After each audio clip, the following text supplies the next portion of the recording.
Paulo. O objetivo desse vídeo é anunciar algo assim bastante interessante, né? Muito enigmático, e assim, deveria ser a ordem do dia, né, dos jornais, Globo Repórter, Jornal Nacional, e enfim, todas as mídias que são efetivas, que são importantes e que as pessoas realmente acompanham. Isso porque o anúncio ele está diretamente ligado com a nossa pessoa. Estamos diretamente envolvidos e principalmente o nosso futuro ele será afetado por esse evento, querendo ou não, gostando ou não. Exatamente, é isso que você ouviu. Imagine as pessoas na Torre Gêmeas, elas estavam vivendo a ordem do dia, cheio dos seus planos, né, cheio de atividade, as famílias esperando em casa, né, e a pessoa preparando para casar, uma pessoa iniciando um novo emprego, enfim, estava lá com uma rotina estabelecida. E, de repente, a rotina saiu totalmente dos eixos, porque algum maluco, endoidecido, lançou um avião na torre e matou assim, centenas e milhares de pessoas. Então, uma das coisas mais ruins que existe é você ser pego por uma situação inesperada, ser pego por algo que você não sabe que estava em pleno desenvolvimento. Quem sabia, por exemplo, né, que esses terroristas eles estavam há muitos meses sequestrando ou planejando o evento deles, e depois de algum tempo, alguns dias e horas atrás, eles já haviam sequestrado aviões em 2, 3 lugares diferentes, e que a Torre Gêmea seria, por exemplo, o alvo, né, que eles iriam atacar. Ninguém sabia, não havia meio de saber disso, né? Então, é um desfecho assim, muito ruim quando a gente é pego por um evento grande sem saber exatamente o que está acontecendo. O maior de todos os eventos, ele está transcrito, ele está escrito na Bíblia, ele é avisado. Isso aqui é o detalhe interessante, né? E é avisado e por muito tempo.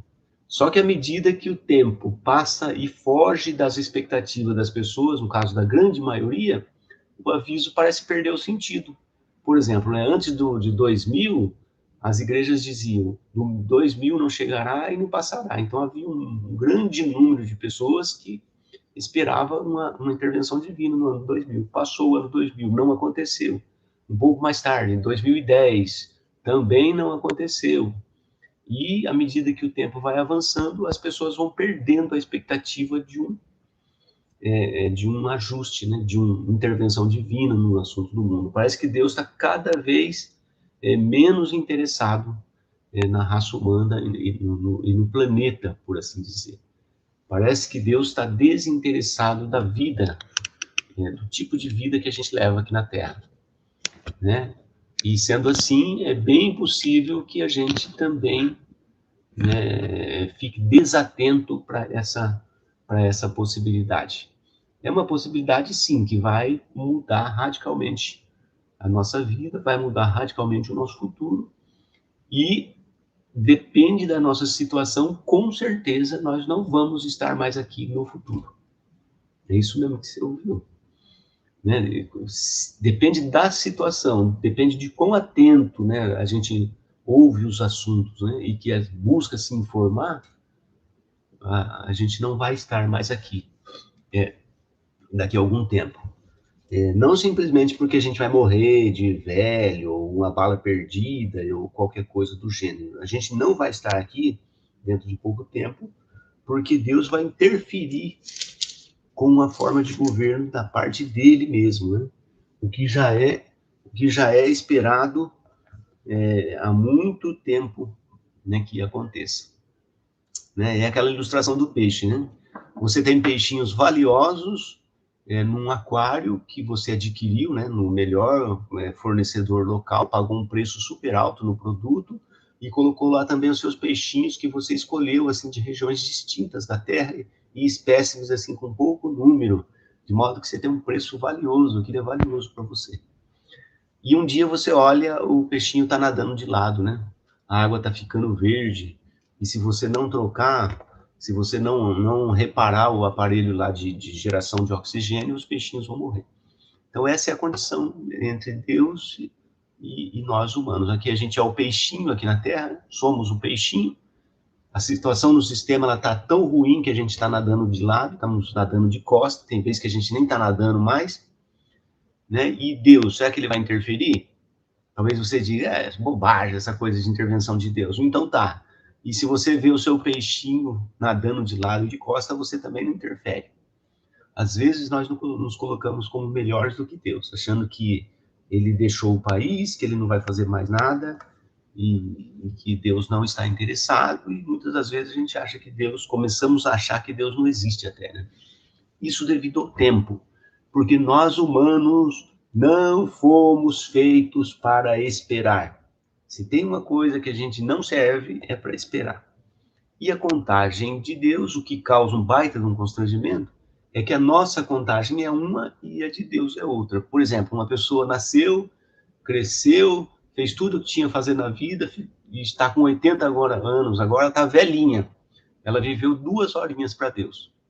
Entendeu? Então, quando Deus fala assim, não, eu vou fazer, eu vou trazer o reino, vai vir uma intervenção, vai vir um dilúvio da minha parte, ou vai vir qualquer coisa da minha parte, a gente quer ver isso dentro de algum tempo muito curtinho, né? Mas o propósito de Deus nem sempre se cumpre dessa forma, né? Ele vem, com certeza, como veio o dilúvio, virá. Né? Aqui no Salmos 14, o versículo 1 diz assim, olha, o insensato disse no seu coração, não há Jeová. Agiram ruinosamente, agiram de modo detestável na sua ação. Não há quem faça o bem. Então, essa é uma conclusão da grande maioria. O insensato é aquela pessoa que não tem capacidade de ser razoável, né, de pensar na possibilidade de uma coisa que talvez não seja o dia dela. É uma pessoa insensata. Só porque eu não faço alguma coisa não significa que ninguém faz. Eu não fui na Lua. E tem um monte de gente antigo que acha que o homem não foi na Lua. Por favor, gente, isso é uma insensatez. É insensato a pessoa achar que o homem não foi na Lua. Tá bom, o homem também não visitou o fundo dos oceanos, porque agora a gente faz isso, né? O Titanic está a 4.000 metros de profundidade no Atlântico do Norte. E não havia possibilidade de sequer chegar perto do navio até os anos de 1985. Mas daí desenvolveu-se a tecnologia e já faz muito tempo que as pessoas começaram a ir a passeio. A empresa, né, que tinha o direito de fazer começou a enviar gente lá embaixo e essas pessoas pagavam para ir lá e ver o Titanic no lugar. Depois eles começaram a mudar o ramo, começaram a ver que dá para ganhar mais dinheiro de outras formas. Eles começaram a ir lá embaixo e resgatar um monte de coisas, né, que espalhou na descida do Titanic, 600 metros em volta do local onde ele está sentado. Tem tudo quanto é tipo de objeto que você imaginar, dentre os quais tem objetos muitíssimo valiosos. Então, tem empresas resgatando essas coisas, trazendo, recuperando até onde é possível, e vendendo esses objetos com valores assim estonteantes que você nem imagina. Mas até algum tempo a gente não ia lá embaixo, 4.000 metros de profundidade. E o oceano não é só isso, né? Então, uma pessoa insensata diz, não dá, mas claro que dá. O homem já foi na Lua, viu? Ah, não foi, nunca foi. Então, o Cabo Canaveral é só uma farsa, vai lá então. Mas é lógico que o homem já foi na Lua, não tenha dúvida disso. Né? Nós passamos meses e até anos na plataforma construída para isso, né? Para que eles consigam fazer pesquisa. Então, vai até a Lua, fica numa plataforma, como se fosse uma espécie de hotel, né? E fazendo as pesquisas necessárias lá. E agora tem o Elon Musk que está levando gente a nível de passeio, né? São a mesma coisa do Titanic.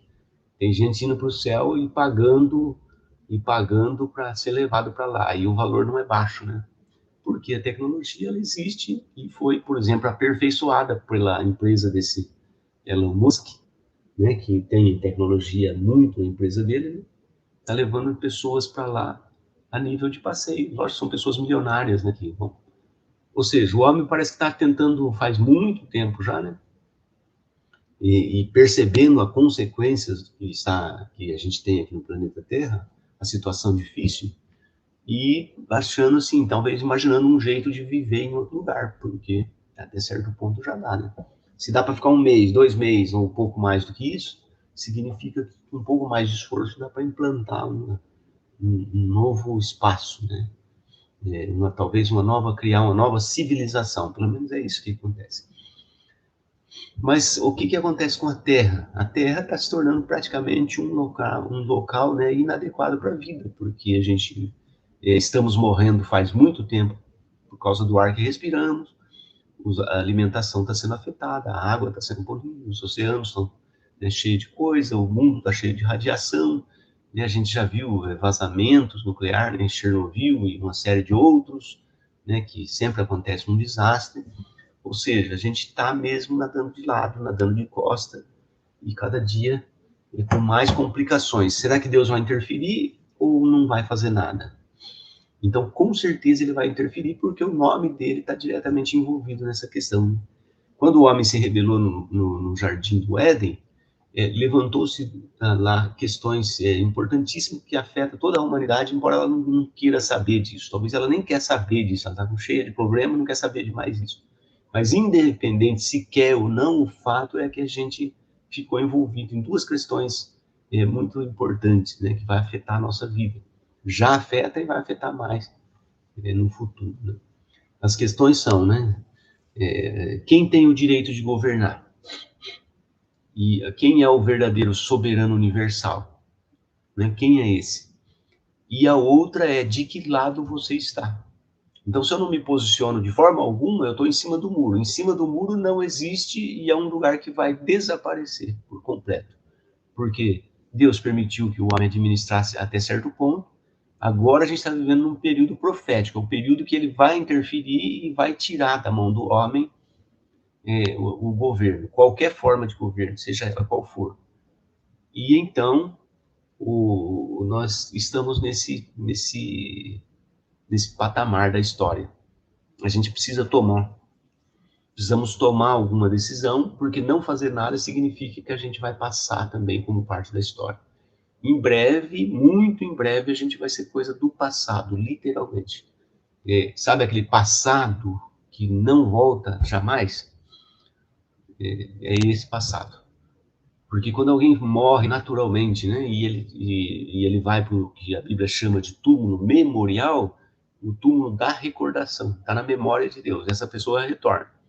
Quando uma pessoa ela vive um tempo de julgamento e ela não toma ação nenhuma e acaba morrendo por intervenção divina, essa pessoa não está na memória de Deus, ela não volta mais. Exemplo, tipo, pessoa que for executada no dilúvio. Por que Deus vai trazer de volta alguém que foi morto no dilúvio? Não tem motivo para ser. Porque são pessoas que elas viviam um tempo que tinham meio de salvação, mas elas demoraram tanto, procrastinaram tanto, não fizeram caso tanto que foram mortas. Tudo que precisava era entrar na arca, não fizeram isso. Então, dali para frente, essa pessoa está mesmo totalmente morta. Não existe possibilidade.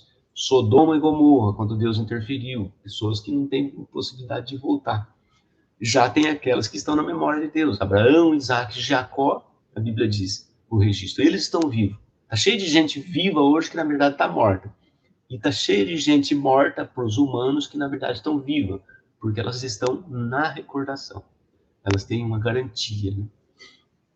É como alguém que pagou em dia todos os seus deveres, né? E agora ela está completamente aposentada, no sentido mais pleno da palavra, né? Porque ela tem um futuro que é seguro, né? Lembra que Jesus disse assim, né? Coloca os seus tesouros, acumula tesouro no céu, né? Porque aqui a traça e a ferrugem consomem, os ladrões arrombam e furtam, tudo que a gente tem é tudo coisas, né? É do seu uso, mas nada é seu. Eu tenho um imóvel, não é meu, é do meu uso, enquanto eu viver. Eu tenho um automóvel, não é meu, é do meu uso. Eu tenho responsabilidade com aquilo. E enquanto ninguém tomar ele no trânsito, né, por alguma razão, ele continua sendo meu. Mas quando a pessoa escreve algo a nível celestial, que na verdade é simbólico, né, trata-se da relação dela com Deus, daí então ela tem um futuro. Né? Então o tesouro tem que estar realmente na relação da pessoa com Deus. E aí então, se acaso ela morrer nessa condição, ela fica na memória. Não existe lugar melhor para estar do que no túmulo memorial, né? Porque quando se está ali, já se atingiu, é algo definido. Nós, enquanto estamos aqui na Terra, a gente pode debandar por qualquer razão. Sabe aquele soldado que abandona o exército e que foge? Pode se comportar daquele jeito. Pode ser que venha coisas que surpreendam e você não sabia que você seria tão vulnerável sob teste naquela situação. Pode vir imoralidade sexual, um formato no qual você ganha muito dinheiro e de repente fica um materialista, capitalista, selvagem e debande de qualquer propósito divino. Tem uma série de coisas que pode acontecer, né? Nós podemos também sofrer um grande revés financeiro e de repente, né, nossa carne fraca e decaída nos fazer adormecer na praça, né, que nem o camarada lá falou, né, e parar e viver uma vida só assim, drogado, bêbado, e ficar com o pé inchado e acabar morrendo, né, devido à decepção interna. Pode ser que percamos algum das pessoas mais próximas também, aí isso leve a uma derrocada total e uma série de outras coisas. Mas, enfim, quem tem um nome com Deus, ele tem tudo. Quem não tem nome com Deus, na verdade, ele não tem nada. Não adianta ter um monte de faculdade, não adianta de ter um monte de dinheiro, não adianta ser um artista, não adianta ser um reconhecimento. Nada disso faz nada. É simples quanto a gente avaliar os personagens que já viveram na história, né? Já viveu muita gente importante, mas assim, depois que a pessoa vai, qual a importância dela? Praticamente nenhuma. Então, o texto que está fixado no vídeo, ele mostra lá Isaías 25, né, ou Jeremias 25, né, o que vai ser, como vai ser essa intervenção divina. Ela realmente vai ser muito feia e assombrosa, né, muito pior do que o dilúvio.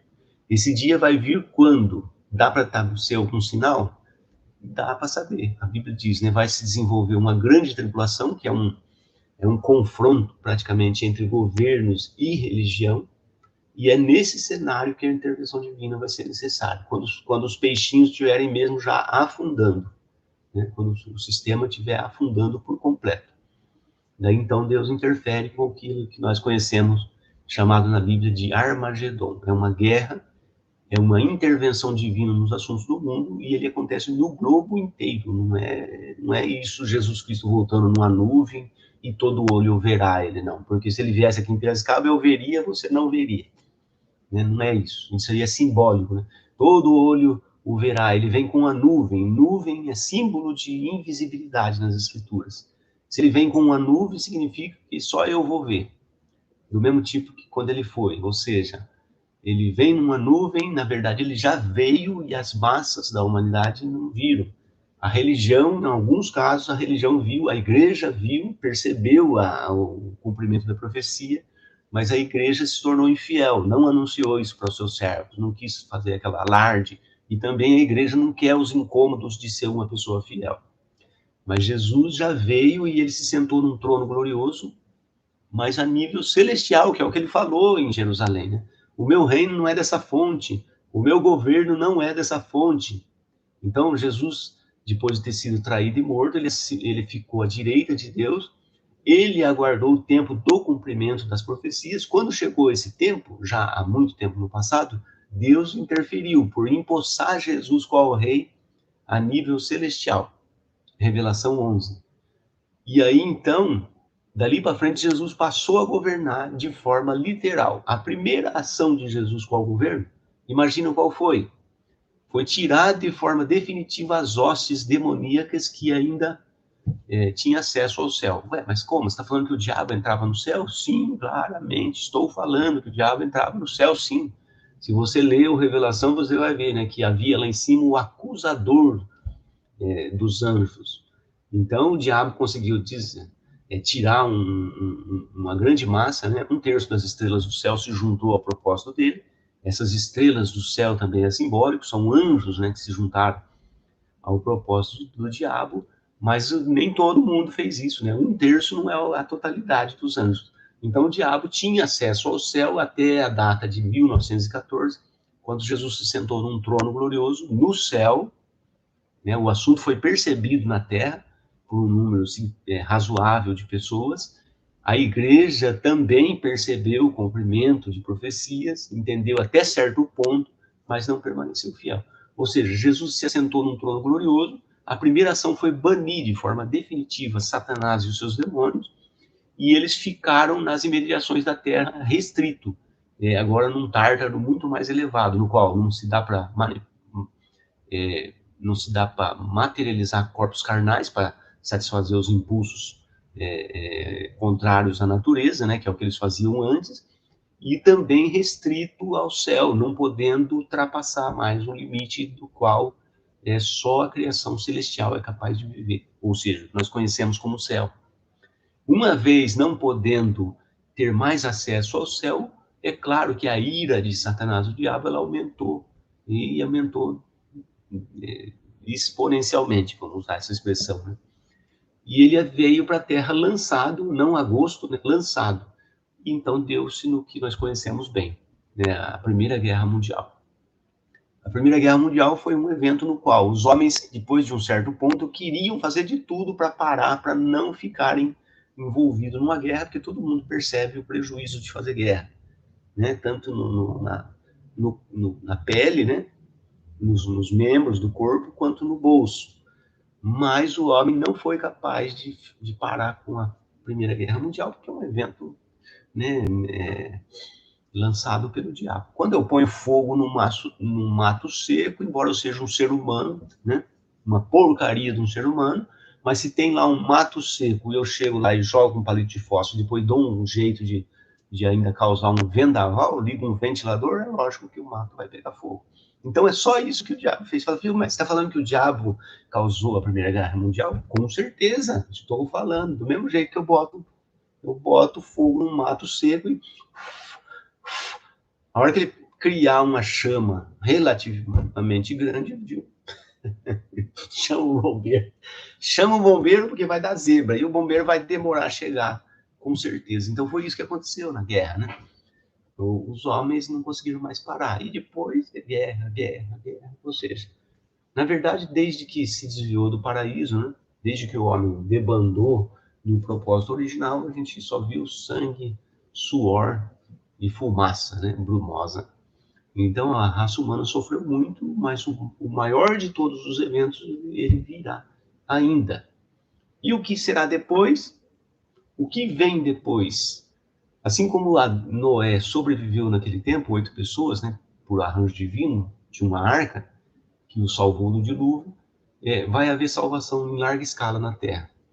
Hoje, para quem não sabe, né, existe uma infinita campanha educativa, uma obra mundial, que acontece entre as testemunhas de Jeová e que tem preparado as pessoas para esse grande evento, ou tem separado essas pessoas como aqueles que têm a perspectiva que Noé teve, né, de ser conduzido, não mais no dilúvio, mas ser orientado durante o período de uma grande tribulação e um desfecho de Armagedon, que a gente não sabe com certeza como todos os detalhes, ninguém sabe, porque nunca ocorreu.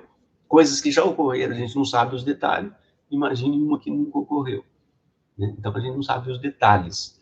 Mas que virá é 100%, né? Porque Deus, o homem, o mais fiel, um dia ele fala e cumpre, outro dia ele fala e cumpre, outro dia ele fala, 100 vezes ele fala e cumpre, um dia ele vai falhar.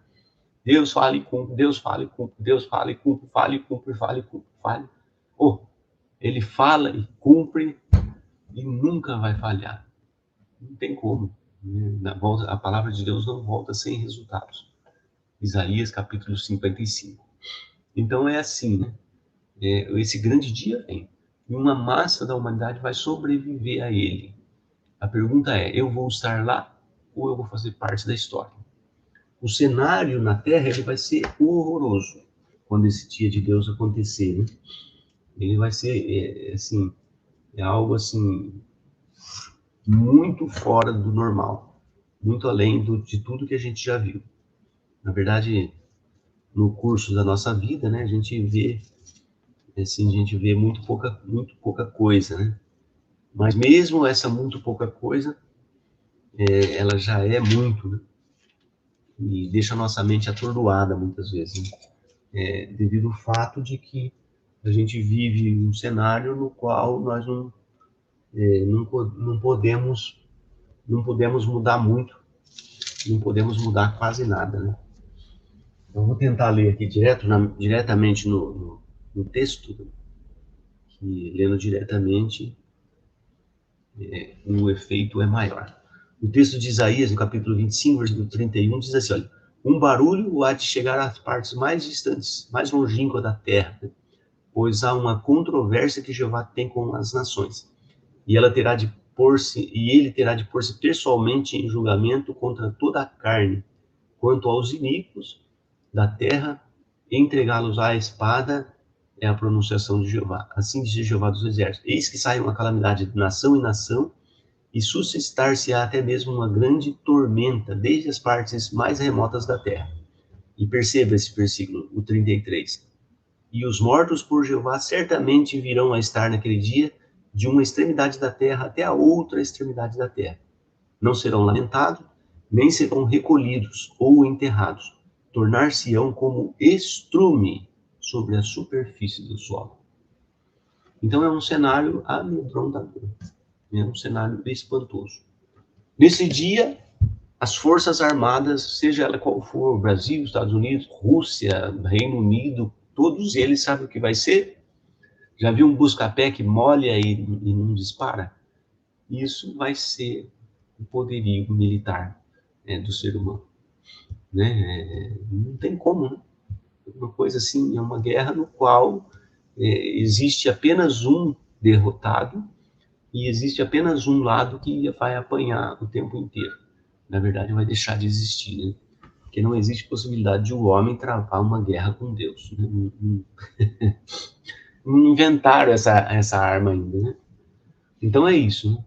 A gente está próximo de um grande evento, milhares de pessoas vão sobreviver a esse evento, está sendo anunciado isso já por décadas, em especial depois que Jesus se assentou num trono glorioso, ele passou a governar não sobre a raça humana como um todo, mas ele passou a governar sobre os seus, que sabem, né? Quem é esses seus? Esses seus sabem que são, assim como Noé sabia. Agora, provar não é possível provar, porque ninguém prova nada para ninguém. A pessoa prova para si mesma, né? À medida que ela se interessa, que ela pesquisa, que ela se empenha, né? E Jesus passou a governar sobre os seus e principalmente nesse aspecto de fazer ser anunciado, né? A entronização definitiva, porque ele se assentou num trono glorioso no céu. Em breve ele vai estar governando de forma definitiva. Lógico que não vindo aqui. Ele vai governar desde o céu, mas governando, fazendo uma nova administração. Ou seja, orientando todos os assuntos e não só parte deles, que nem está agora. Porque agora Jesus governa sobre os seus. Mas ainda a terra está cheia de delinquência, a terra está cheia de nações governantes, conflitantes. A terra está cheia de religiões que não se adequam ao modelo que Jesus gostaria que fosse. Então ele tem o dia da intervenção divina. Lembra do cavalo branco? Todos os outros cavalos eles já exerceram sua caminhada, né? A morte, a peste, né? As pestilências e a fome, tudo isso a gente viu nesse século, principalmente, né? Viram em outros tempos também, mas nesse século. O cavalo branco ele vai iniciar a caminhada dele, né? A batalha dele. E esse cavalo branco, os cavalos são figurativos, né? Só representam os eventos que a gente sente na Terra, não existe cavalo no céu, mas Jesus em breve ele cabeça, né, os exércitos celestiais e o alvo é toda a oposição, toda coisa contrária na Terra, tudo, né, tudo que tiver em desacordo na Terra nesse dia vai desaparecer, porque Jesus ele vem como executor. Essa é a volta que a igreja não esperava. A volta que a igreja espera, ela já ocorreu. Que é a volta que Jesus vem em nuvem, né? Nuvem é invisibilidade, já ocorreu e a gente não viu. Jesus se voltou a atenção no sentido de que ele voltou a governar, ou seja, ele se sentou no trono porque ele é aquele que tem o direito legal, profecia de Daniel, né? O trono davídico foi interrompido e foi dito, olha, vou dar esse trono, esse cetro, só para aquele que tem o direito legal. Passou-se 2.500 anos, Jesus interrompeu o tempo designado das nações, terminou, e Jesus se sentou num trono glorioso, 2.500 anos depois de Zedequias ter ouvido lá, né? Retira a coroa, né? esconde o turbante, não lembro mais exatamente qual o palavreado, até que vem aquele que tem o direito legal. Então, o último rei do reinado davídico, ou a linhagem lá de Davi, Saul e Salomão, deixou de governar. Por quê? Porque chegou lá um maioral, né, babilônico, e ele conquistou e demoliu aquele. Ele colocou fim, na verdade, no reinado dos reis que se assentavam no trono de Jeová, no caso, né? Ou seja, Babilônia, ela colocou fim na potência mundial judaica, né? Porque desde que saiu do Egito, de ser cativos no Egito, Israel ela se tornou a potência mundial. E ela governou como potência mundial durante um pouco mais de 500 anos, né? O povo judeu, ou a nação de Israel. Quando a gente está falando do mesmo grupo de pessoas, né? Ou seja, da descendência de Abraão, né? Jeová disse a Abraão: vou fazer a tua descendência crescer e prosperar. Então, com o tempo, mostrou ser a nação de Israel, que começou lá nos 12 patriarcas, e essa nação, quando foi libertada do Egito, ela acabou se tornando a potência mundial dominante da época. Não havia exército que dominasse ou que vencesse o povo judeu, né? Com os líderes que Deus determinava. Não tinha ninguém. E essa potência cresceu, cresceu, cresceu e dominou todo o período. Até que, segundo as profecias, né, veio lá Nabucodonosor e botou fim à linhagem dos reis de Israel. E aí então foi dado esse anúncio, né? Olha, retira a coroa, de agora para frente não vai mais ninguém se sentar no trono de Jeová aqui na terra. Não existe mais um trono representativo do governo divino aqui na terra, até que venha aquele que tem o direito legal. As profecias mostraram quem era esse que tinha o direito legal: Jesus Cristo. Quando Jesus se assentou no trono glorioso, em 1914, ele tomou a ação de lançar as hostes celestiais para a terra, e nesse período finalizou o tempo designado das nações. Por que tempo designado das nações? Lucas 21, 24. Tempo designado das nações é tempo no qual não haveria de forma alguma nenhuma intervenção divina nos assuntos do mundo. Deus não interferia com a nação, com o rei, com o governante, com o profeta, ou quem quer que seja. Não falou no nome de ninguém. Aí Jesus foi introduzido, né, em 1914, como governante celestial. Em breve, dá-se o retorno de forma definitiva, porque ele encabeça uma guerra, né, que é direcionada a uma limpeza definitiva da terra.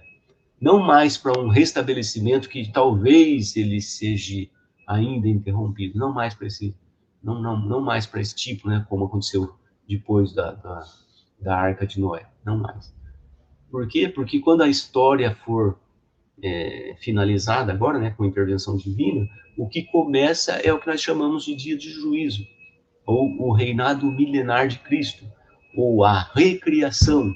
Nesse período, os fiéis são trazidos de volta, os que passaram por essa grande tribulação, essa grande intervenção divina, eles sobrevivem, e de forma gradativa eles serão levados ao soerguimento humano, até que chega o final do milênio, e essa pessoa é como alguém que viveu lá no paraíso. Ela não tem mais os efeitos da doença, da velhice, da morte, ela não é mais dominada pelo pecado. Ou seja, quando passar os 1000 anos, a raça humana entra na perfeição, a raça humana obediente, bem entendido. E também se a gente tiver os requisitos para chegar lá. Caso contrário, a gente vira parte da história, só isso, mais nada, né? No período nabilênio também acontece algo interessante, né? Se escreve novos rolos, revelação, novos rolos em adição à Bíblia, porque o que a gente vai estar vivendo naquele momento do milênio, praticamente a Bíblia não diz mais, né? O que a Bíblia diz é o que a gente precisa para conseguir saber qual o proceder correto até chegar nesse tempo. Mas quando a gente estiver vivendo o milênio, a Bíblia, vamos dizer assim, ela se tornou algo, ela é aplicável ao nosso tempo, e não mais aquele tempo. Então, há necessidade de se escrever novos rolos, ou seja, seria algo em adição à Bíblia. Não que ela não vai servir mais para nada, não é isso que eu estou falando, porque sempre ela vai ser o livro da história, né?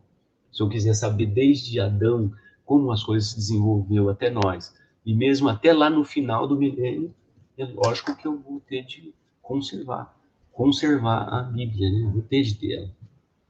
Mas a aplicação durante o reinado milenar será outras coisas, né? Será outras instruções que virão. Isso segundo as Escrituras. Então eu tenho de pensar, né? Será que eu estou gastando tempo demais com outras coisas que só dão um resultado parcial, ou que só me permite ter uma vidinha normal agora? Então essa é a pergunta. Se a gente estiver fazendo isso, o convite é que expanda, né? E que inclua Deus na sua vida. 3 necessidades básicas o ser humano tem.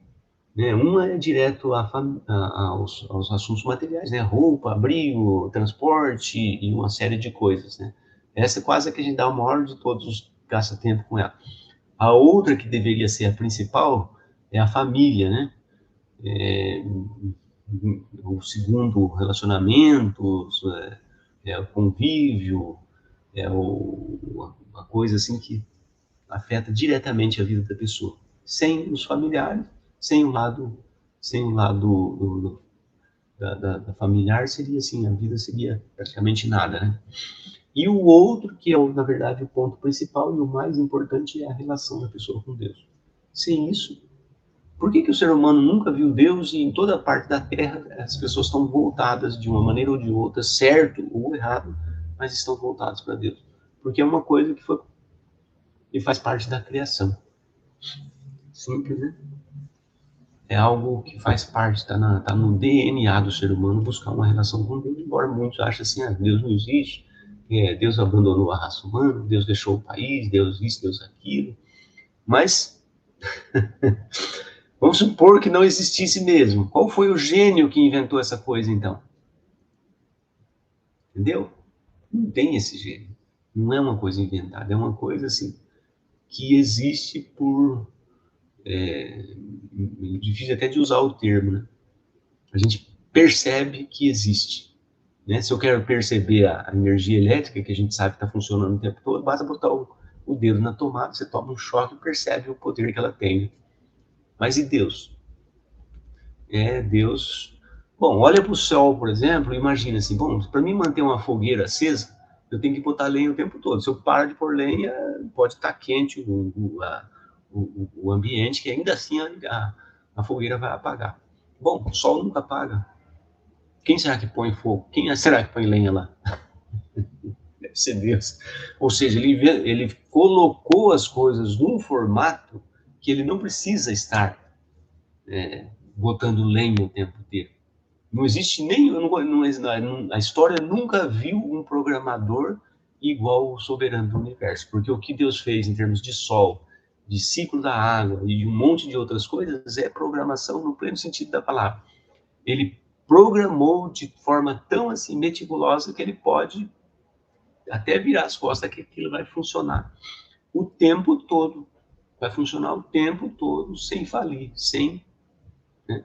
É por isso que a Terra dá 365 voltas, né? Ou nós temos 365 dias no ano e é o tempo que a Terra leva para girar em torno do Sol, né? Temos dias de 24 horas e isso nunca muda. É um trem que não sai dos trilhos. Quem colocou? Deus. Então ele realmente sabe o que está fazendo. Né? Então, no tempo devido, no tempo dele, né, no relógio dele, esse dia vai acontecer. O relógio humano, ele muitas vezes ele chega muito próximo de marcar. Né? Então, o relógio que a gente está vendo lá, né, de 2 horas e pouquinho, pouco mais, pouco menos, ele está assim, quase que ele está quase acertado. Né? O nosso relógio está quase acertado, até porque o próprio ambiente que a gente vive está mostrando isso. Né? Estamos quase lá. Né? Em breve a gente vai ver o pleno sentido daquelas palavras. Né? Venha o seu reino, realiza a tua vontade como no céu, também na terra. No céu já está feito, né? Porque foi limpado. Jesus foi entronizado como rei e limpou as porcarias que havia lá em cima, né? Intervenção. Mas na terra, não. A terra está... Então, em breve a gente vai ver que a vontade de Deus sendo feita na terra precisa também se cumprir para que a promessa seja estabelecida como um todo.